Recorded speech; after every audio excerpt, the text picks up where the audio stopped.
Well, hello there. Guten Tag and Grüß Gott. That's the way we used to talk in the Schwabenland.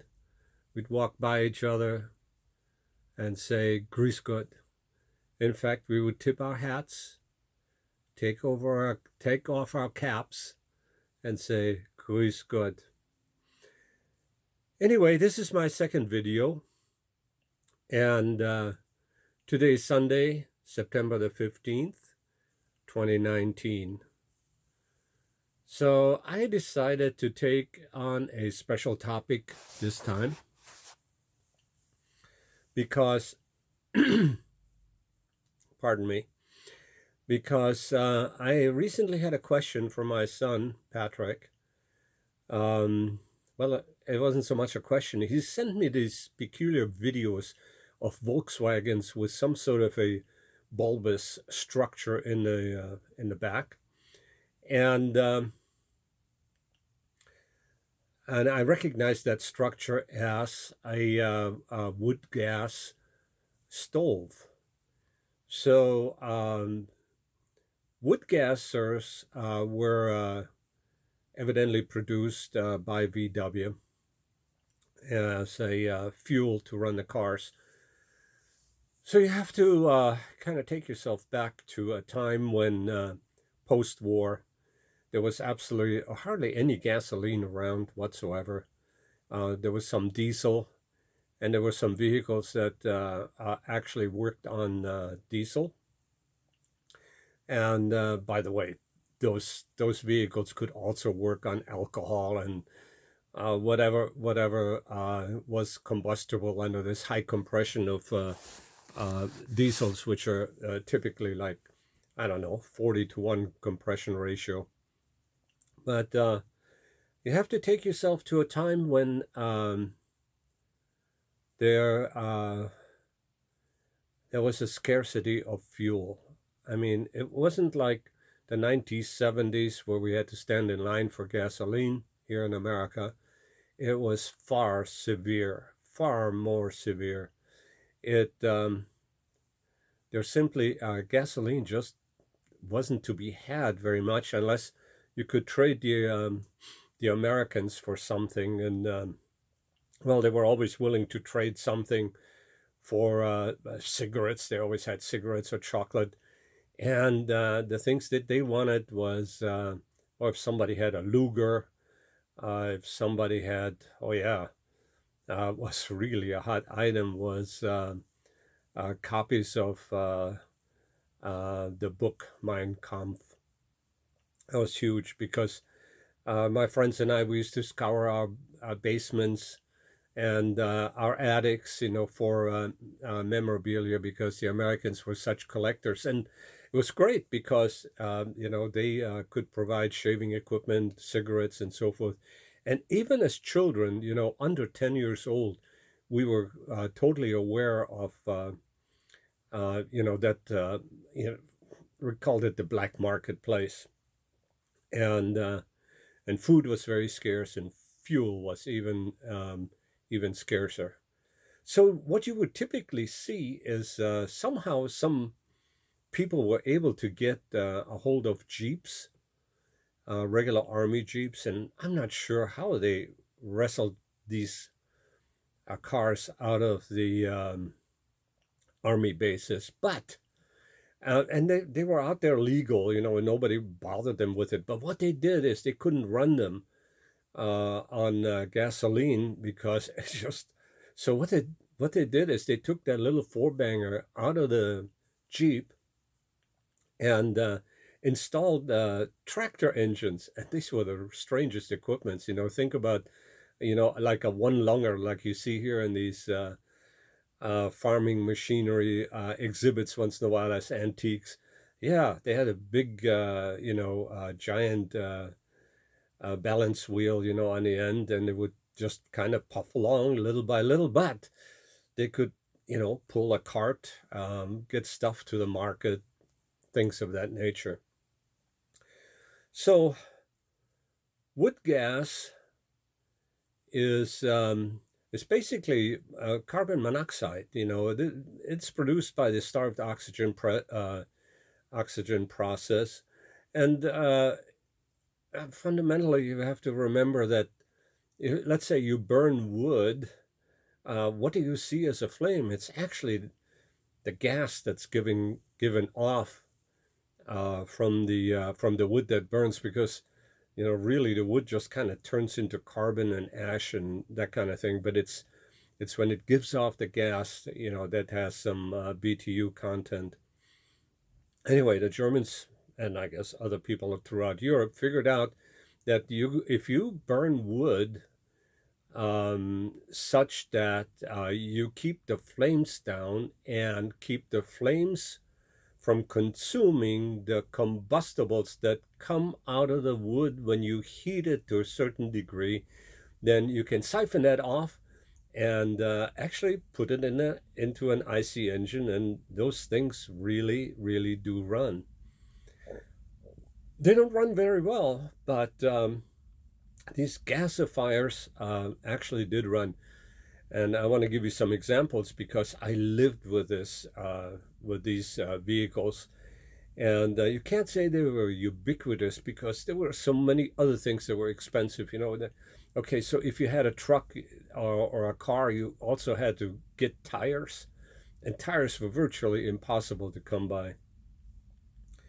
And so this is, I'm talking about a time in Germany that I lived through, which was the post-war time, from 45 on through. The tough times, I would actually say, were those 4 years all the way to 1949, when we had the great Währungsreform. And the Währungsreform, was a situation where Germany produced new money, a new mark, and overnight, over one weekend, all of your bank accounts were only worth 1/10 of what they were the day before. And on Sunday morning,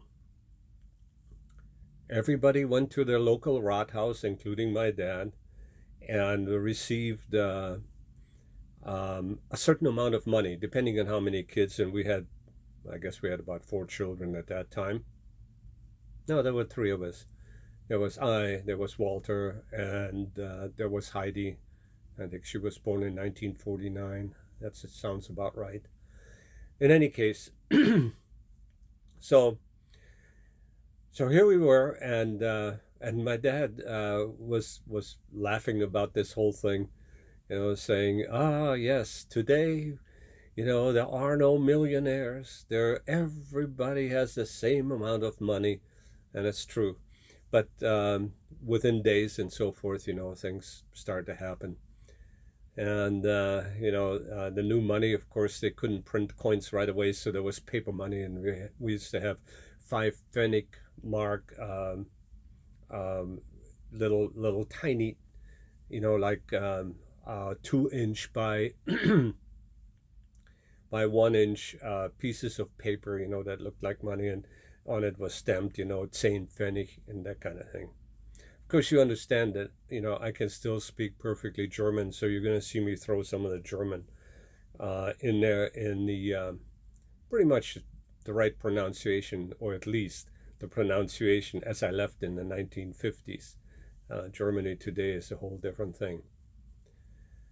But let's get back to fuel and the gasification of wood. So my dad, everybody was struggling to do something. My dad was a businessman, so he decided that whatever money or loans he could get, he would buy a truck. And so he bought a truck, and that truck was called a Bedford. And it's odd to have a Bedford in Germany when the town of Bedford is in England. Nevertheless, it was a truck that had on the side of it, near the behind the cab, took up part of the truck bed. It had a stove on there, and the stove had a big lid on top, and so that was the gasifier, or we used to call them the wood burners, and uh, it was quite a procedure to start that up in the morning. So my dad had this particular Bedford, and then sometime later he bought another truck. And in fact, managed to hire a driver because he couldn't drive two trucks, of course. And there was a sufficient business to haul things around. And in fact, scarcity was people with driver's licenses. And my dad was one of those rare people that had a driver's license, to be able to drive a car and a truck and motorcycle and whatnot. Anyway, so he then bought this Mudford, and so we had these two trucks. But let me get back to the Bedford because I remember the most um, watching my dad and helping my dad get the Bedford started. And that was quite a procedure because what you had to do is you actually started the stove burning with a flame with kindling. And so he would open up a lower hatch on the bottom of that burner, and it would start in with starting a fire and starting a real fire in there. And and I think he probably added some motor oil or or some sort of a combustible, whatever he might have on hand, maybe a little bit of gasoline because some of that, of course, was available. Not enough to actually operate vehicles, for the most part, unless you had some sort of a direct line to an army base and had really good friends there, and were able to deliver lots and lots of copies of Mein Kampf. Anyway, so he had to start a fire in that stove, and then he would open up when he thought that he had a fire, and then he'd open up the top, and he would take a bag of chopped wood, burlap, regular burlap bag of chopped wood, and he would open that up and toss it into that stove. And the stove, imagine something approximately maybe 2.5 feet in diameter and maybe 4 or 5 feet tall, with a domed cap on it. And he would seal that, and that was the first load. But it was a little dicey whether it actually catch fire properly, because you can imagine you couldn't do that in a rainstorm. I mean, that was just not doable. But if you were lucky, and I think from what I can remember, it was maybe a 30-minute to an hour ordeal to get that car going in the morning. But once you did get it going and you got a good flame going in there, and um, some of it had to burn, but it also had to turn the chopped coal, I mean chopped wood, into charcoal, basically, to get all of the gas out. Uh, so uh, then, when he thought that he had enough gas produced, he would try to start the engine. And I tell you, that was a process by itself, because these things are notoriously hard to start. And oh God, it was like, I remember as a kid having anxiety over this, because here he was cranking, cranking, cranking, cranking, and it almost fired, and then it did fire, and then he'd go outside again and see what's going on with the wood. Then he'd go back inside into the cab and then crank it up again, crank it up. And I just had to watch all this, So I was, what, 6, 7 years old, that kind of thing. And, but, he always got lucky. Somehow that damn thing started. So that wasn't all, because what he had to do now is, from his supply, his stash of chopped wood, he had to take a couple of bags and load them up in the back of the truck. And then the truck was ready to go, and you did not dare to shut this thing off, because if you shut it off, it was really dicey to get it going.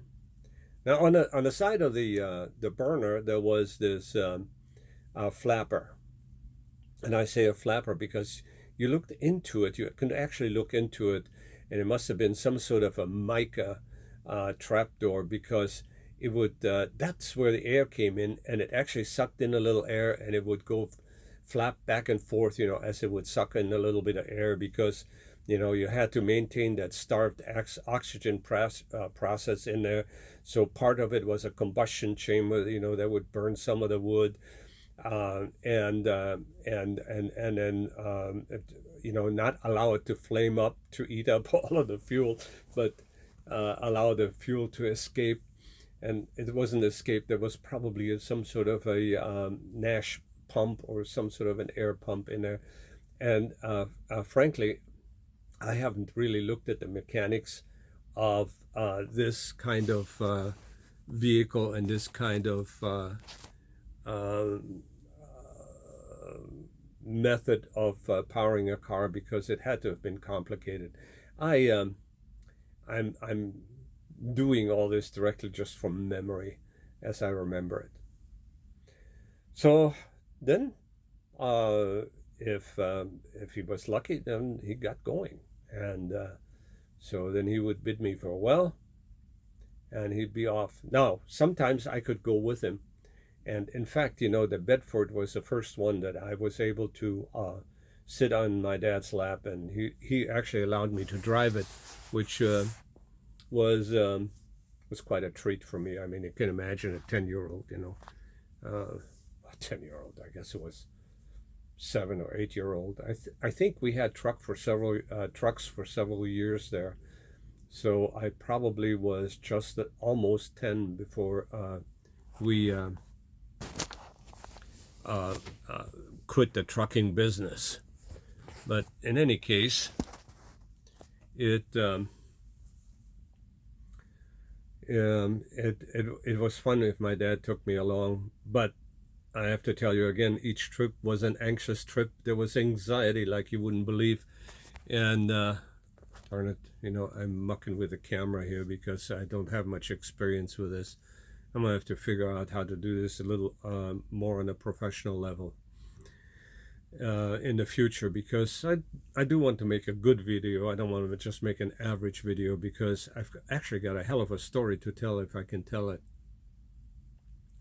So off we went, and to wherever the job took us, and so every once in a while I do remember that, oh man, those hills were really hard to take. And where we lived was the Schwabenland, which is the lower Alps, and so there were always lots of hills, and some hills were so steep that my dad couldn't make it up, so he'd roll the truck backwards and then find a place to turn around, and then was able to use the backup, the low gear in backup, and was able to negotiate that hill. So you can imagine the time involved and all this kind of stuff. So it was really bad. I just want to briefly mention that once we got the Matford, that was a little bit of a game changer, because what would happen is the Matford actually was a gasoline starter. And so it had a tiny little, like a 2-gallon gasoline tank. And you could start the car on gasoline that would kind of warm up the engine, and then the wood gas would take over. You throw a switch and the wood gas would take over. It'd go on wood gas, and it ran really fine. But the Matford was probably a 2 or 3 ton truck. It was pretty good size. So I don't know whether you have any questions on wood gas and so forth. And maybe just one tiny little anecdote. I don't try to make these videos too long because they could really get boring. But so there were these trucks around, and my friend Huber and I, well, not so much him, but he was always standing in the back. But I remember I've seen somebody do this, but what you could do is when you see a truck on a intersection stop that had a gas burner on it, you could take a beer coaster, just a regular round beer coaster, and if you held it over that little flapper that I was talking about earlier, the engine would die. And, I mean, we were young, we were stupid, and we caused the engine to die. And I know that I did it at least once. And then you had, when the engine was dead, of course, the driver, couldn't really see around what happened. And so he got out of the truck, then he'd see us running away. And by that time, we were big enough and fast enough that he didn't bother chasing us. But God, if they had caught us, there would have been a whipping like. And of course, you couldn't tell your parents, that you did that. If you'd got a whipping in those days, either in school or because you did something really troubling, it was likely that when you got back home, there was another whipping over that. Especially if some adult came and complained about what you did. Then there was more punishment. Those were the days how we grew up, my friend. In any case, it was fun to do this second video, and with that, I will now finish. Live well.